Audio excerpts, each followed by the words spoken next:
السلام علیکم جی، میں ہوں فیصل عباس اور میرے ساتھ موجود ہیں صدیق جان صاحب۔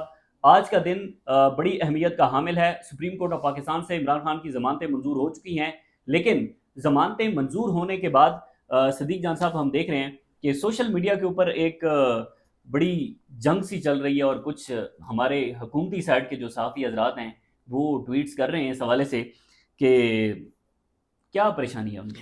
دیکھیں، پریشانی تو ہے، اور میری اطلاع یہ ہے کہ ایک ہنگامی اجلاس بھی ہوا ہے، اور ہنگامی اجلاس جو ہوا ہے اس میں خاصا اس کو ڈسکس کیا گیا ہے۔ اور دیکھیں، آج جو حکومت کا سب سے بڑا اور اس نظام کا سب سے بڑا نقصان یہ ہوا ہے کہ مسئلہ یہ نہیں ہے کہ عمران خان کی 8 کیسوں میں ضمانتیں ہو گئی ہیں، جی یہ تو کوئی مسئلہ نہیں ہے۔ کیوں؟ وہ 10 اور میں گرفتاری ڈال دیں گے، کون ان کو پوچھنے والا ہے؟ پریشانی کی بات جو ہے نا وہ 3-4 ہیں پریشانی کی باتیں۔ اچھا۔ پہلی پریشانی کی بات یہ ہے کہ سب سے زیادہ جو پیسہ ریاست کا لگا ہے اور ٹائم سپینڈ کیا ہے انہوں نے، وہ 9 مئی کے اوپر کیا ہے۔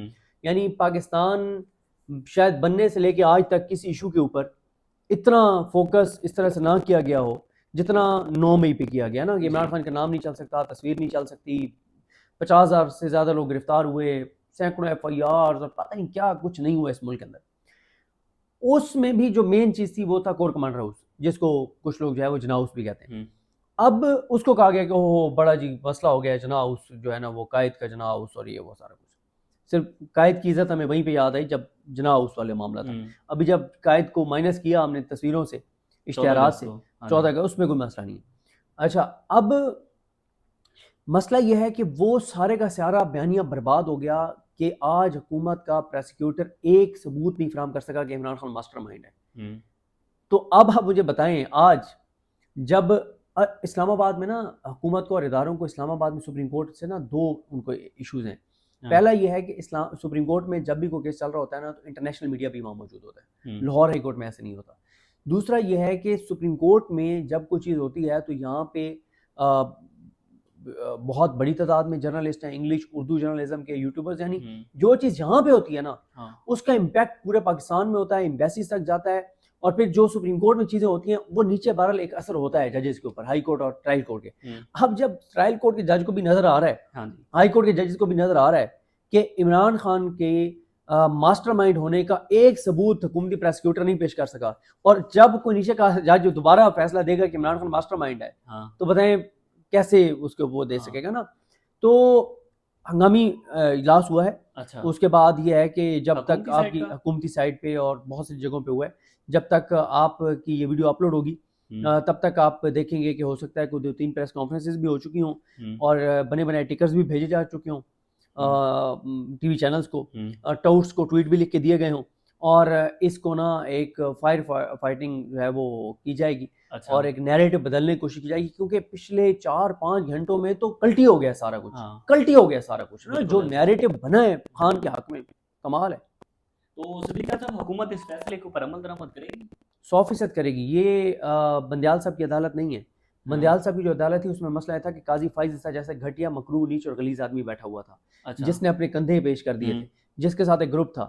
بدقسمتی سے منصور شاہ صاحب بھی اس وقت ان کے ساتھ تھے، اور اس وقت ریشو تھی، یعنی کوئی ایسے تھی کہ 8 وہ جج تھے تو 7 یہ تھے، تو اس طرح کا معاملہ تھا۔ اور کیونکہ اپنا قاضی نے اپنا کندھا پیش کر دیا ہوا تھا تو اسٹیبلشمنٹ کے لیے آسان تھا عمر تھا بندیال صاحب سے لڑنا، کیونکہ عدلیہ اندر سے تقسیم ہو گئی تھی۔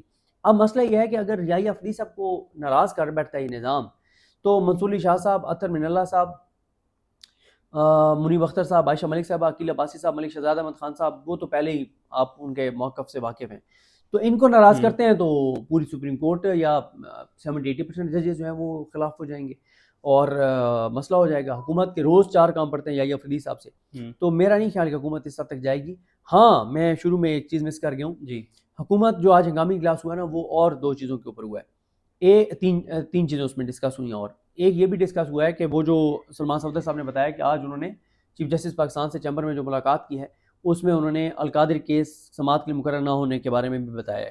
چیف جسٹس کو جی، انہوں نے جیل میں جو بشریٰ بی بی صاحبہ اور ان کے ساتھ ہوا ہے، خان صاحب کے ساتھ جو کچھ ہو رہا ہے، اور بہت بربریت ہو رہی ہے، بہت بربریت ہو رہی ہے بشریٰ بی بی کے اوپر، تو بہت ہی زیادہ ظلم ہو رہا ہے، مطلب بہت ظلم ہو رہا ہے بشریٰ بی بی کے اوپر، تو ان چیزوں کو بھی انہوں نے وہاں پہ ہائی لائٹ کیا ہے۔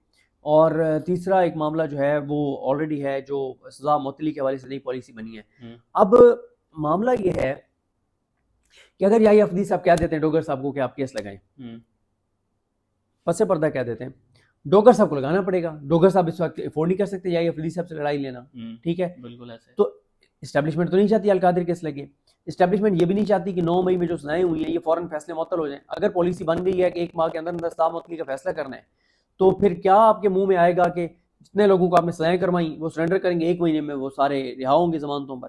اور تیسرا جو معاملہ ہے وہ جیل میں جو بشرا بی بی عمران خان کے ساتھ ہو رہا ہے, اگر اس پہ یحییٰ افریدی صاحب انٹروین کر جاتے ہیں تو بھی اسٹیبلشمنٹ کے لیے مسئلہ ہے, کیونکہ عمران خان کے لیے کچھ آسانیاں پیدا ہو جائیں گی, ان کو کچھ حقوق ملنا شروع ہو جائیں گے. تو یہ 3-4 ایسی چیزیں ہیں جن کی وجہ سے چیزیں ہیں. اور اگر ان پہ یحییٰ افریدی صاحب نے کر دیا, یعنی سزا معطلی کا کوئی ٹائم فکس کر دیا کہ آپ نے فیصلے کرنے, کیونکہ اس میں مین تو اس وقت فیصلے 9 مئی کے ہے نا, اور تو عدالتیں کو کام کر ہی نہیں رہی, صرف 9 مئی کے اوپر عدالتیں کام کر رہی ہیں. بالکل. دوسرا جو مسئلہ ہوگا وہ ہوگا جس طرح سے میں نے کہا القادری کے ساتھ لگانے کا کہہ دیتے ہیں, اور تیسرا اگر وہ جیل کے حوالے سے کہہ دیتے ہیں. آگے چلتے ہیں, میرے پاس اور بھی اہم سوالات ہیں, لیکن آپ نے کہا کہ بشرا بی بی پر سختیاں ہو رہی ہیں. علیمہ خان صاحبہ سے ہم نے سپریم کورٹ آف پاکستان میں پوچھا, وہ اس چیز کو ڈینائی کر رہی ہیں. دیکھیں وہ اصل میں نا بہت اچھے طریقے سے ایکسپلین کیا ہے انہوں نے, مریم بٹو صاحبہ نے نا, کہ ان کو کس طرح سے جو ہے وہ کرنٹ لگا ہے, ٹھیک ہے. وہ اس طرح سے نہیں ہے کہ جیسے آپ کوئی سوئچ آپ کوئی وہ کر رہے ہیں تو اس سے آپ کو کرنٹ لگتا ہے. یہ نا ادھر حسان نیازی صاحب کے حوالے سے بھی یہ چیز سامنے آئی تھی کہ وہاں پہ کوئی شارٹ سرکٹ ہوا, آگ لگی, اس کے بعد کوئی تار جو ہے نا وہ ٹچ ہو رہی تھی دیوار کے ساتھ, تو وہ کوئی دیوار میں نا وہ کرنٹ یا ارس آ گیا, اور پھر وہ سلاخوں میں بھی اس طرح کی چیز سامنے آئی تھی جس پہ ہم سب نے بات بھی کی تھی. تو اس طرح سے دیوار میں کوئی تھا معاملہ جس کے اوپر انہوں نے کہا کہ انہیں 2-3 بار جو ہے اسے کرنٹ محسوس ہوا یا کرنٹ لگا. باقی تو ظاہر ہے اس چیز کو تو کوئی ڈینائی نہیں کر سکتا کہ عمران خان صاحب کو آئسولیشن میں رکھا گیا ہے, بشرا بی بی کو آئسولیشن میں رکھا گیا. تو صدیق جان صاحب, آج ہم کمرہ عدالت کے اندر موجود تھے, اچانک یہ کیا ہوا کہ چیف جسٹس یحییٰ خان صاحب نے سلمان صفدر صاحب کے کوئی میکسیمم دلائل سنے ہوں گے تو وہ کوئی 7 منٹ یا 10 منٹ کے قریب سنے ہوں گے, انہوں نے آگے بڑھنے ہی نہیں دیا. دیکھیں ایک تو ظاہر ہے وہ نہیں چاہتے تھے کہ میرٹ پہ ڈسکشن ہو, گواہوں کے حوالے سے بات ہو. دوسرا یہ ہو گیا تھا کہ جب سلمان صفدر صاحب نے بتایا نا کہ یہ جو 8 کیسز ہیں, ان کے 8 کے 8 کیسز میں نہ عمران خان کے خلاف چالان پیش ہوا ہے, نہ عمران خان کے اوپر فرد جرم عائد ہوئی ہے, نہ ان کے ٹرائل کا آغاز ہوا ہے. تو اس کا مطلب ہے یہ تو اگلے 6-8 مہینے میں فیصلے نہیں ہو سکتے کہ ڈیلی بیسس پہ بھی چلائے جائیں. اس بنیاد پہ ان کی ضمانت ہوئی ہے. پھر دیکھیں انہوں نے جو یہ پوائنٹ اٹھایا نا کہ عمران خان صاحب جب 5 اگست کو گرفتار ہوئے ہیں, تو جب ایک کیس میں آپ گرفتار ہوتے ہیں سب میں گرفتاری ڈالی جاتی ہے. تو انہوں نے یہی کہا تھا کہ کیونکہ سب میں گرفتاری ڈالی گئی ہے تو عمران خان تو 9 مئی میں 2 سال سے زیادہ ہو گئے ان کے اندر. تو یہ اس وجہ لیکن پروسیکیوشن کہہ رہی تھی کہ 1 سال ہوا ہے. صدیق جان صاحب, لاہور ہائی کورٹ نے جو ضمانت مسترد کی, ججز صاحبان نے جو اس میں جسٹیفیکیشن دی, ان ججز صاحبان کا کیا بنے گا؟ دیکھیں ان کا کچھ بھی نہیں بنے گا, وہ اس نظام کے بڑے پیارے ہیں, ہیرے ہیں اس نظام کے, جس نظام انہی کے اوپر کھڑا ہے. لیکن میرا خیال ہے کہ جسٹس شہباز رضوی ہوں یا جسٹس طارق ضیاء باجوہ ہوں, ان کو آپ پی ٹی آئی کا انسانی حقوق کے حوالے سے عمران خان کے حوالے سے کوئی کیس نہیں سننا چاہیے, کیونکہ وہ ثابت ہو گیا کہ وہ ان کی بائسنس ہے, جانبداری ہے کہیں اور عمران خان کے مخالفین کی طرف, اور وہ غیر جانبدار نہیں ہے عمران خان کے معاملے میں. ان کا فیصلہ ردی کی ٹوکری میں چلا گیا, اور ان کا فیصلے کی اب کوئی حیثیت روکات نہیں ہے, اس کا فیصلہ اب کہہ ہی نہیں سکتے کیونکہ وہ کالعدم ہو گیا, تو نہ کبھی عدالتی محاذ پہ اس کا حوالہ دیا جا سکتا ہے. تو لیکن یہ میں ضرور سمجھتا ہوں کہ کوئی یہ کرائٹیریا ہونا چاہیے کہ اگر کسی جج کے اس طرح کے فیصلے بار بار کالعدم ہو رہے ہیں اور جو پولیٹیکل موٹیویٹڈ کیسز ہیں, تو ان ججز کے خلاف کوئی کارروائی ہونی چاہیے. تو صدیق جان صاحب, ہم یہ کہہ سکتے ہیں کہ سپریم کورٹ سے کوئی ضمیر جاگا ہے, اگر اسٹیبلشمنٹ 9 مئی کے اندر ضمانتیں منظور نہیں ہونے دے رہی تھی تو کوئی ضمیر جاگا ہے سپریم کورٹ؟ دیکھیں اصل میں نا یحییٰ افریدی صاحب ظاہر ہے وہ محسوس کر رہے ہیں ہیٹ. انہوں نے 9 مئی میں پہلے کہا کہ 120 دن میں فیصلے کریں, 14 اراکین اسمبلی پھڑکا دیں اگلوں نے, ٹھیک ہے, تو وہ سارا پریشر یحییٰ افریدی صاحب پہ آ رہا ہے, تو وہ اس وقت انڈر پریشر ہیں, اور وہ ان کو اندازہ ہے کہ کچھ نہ کچھ ان کو عدلیہ کی ساکھ کی بحالی کے لیے کرنا پڑے گا, اور آج کی ضمانتیں اس کی ایک کڑی ہے. ویسے ہم دیکھتے ہیں کہ 9 مئی کے اندر پروسیکیوشن جو بھی جب 9 مئی کے اندر آتی ہے تو وہ اس کو ڈیفینڈ نہیں کر پاتی. ایک فلمی سین مجھے چھوٹا سا یاد آ گیا ہے. ہوتا یہ ہے کہ ایک پڑھا لکھا نوجوان ہوتا ہے, اس کا کہیں نہ کوئی کام نہیں لگ رہا ہوتا, اس کو کہیں نوکری نہیں مل رہی ہوتی, تو اس کی فیملی بڑی پریشان ہوتی ہے. اس کے والد اور اس کی والدہ اس کو بار بار جو ہے وہ تانے مارتے ہیں کہ یار اتنے تم پڑھ لکھ گئے ہو, تم نے کوئی کام نہیں کیا ابھی تک. تو اچانک ایک دن ایسا ہوتا ہے کہ وہ بھاگتا بھاگتا گھر آتا ہے، تو باپ پوچھتا ہے کیا ہوا؟ وہ کہتا ہے مجھے نوکری مل گئی ہے۔ تو کہتے ہیں کیا نوکری ملی ہے؟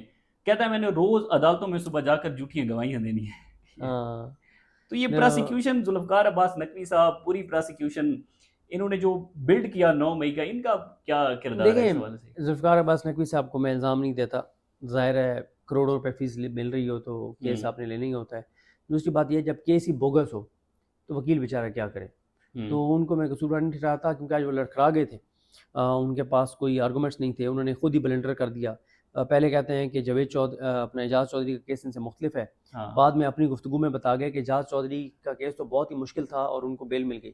عمران خان پہ تو سازش کا الزام ہے، جو ان پہ اعجاز چودھری صاحب پہ تو یہ ہے کہ وہ سازش میں بھی شریک تھے اور ایگزیکیوشن میں بھی شریک تھے جس دن حملہ ہوا ہے۔ اور پھر دوسرا یہ ہے کہ اعجاز چودھری صاحب کا ان کو بیل پہلے ملی ہوئی تھی تو لڑکھڑا گئے اور کوئی دلیل نہیں تھی، اور لیکن ظاہر ہے ان کا قصور نہیں ہے، جب کیس ہی فارغ ہو تو وکیل بیچارہ کیا کرے۔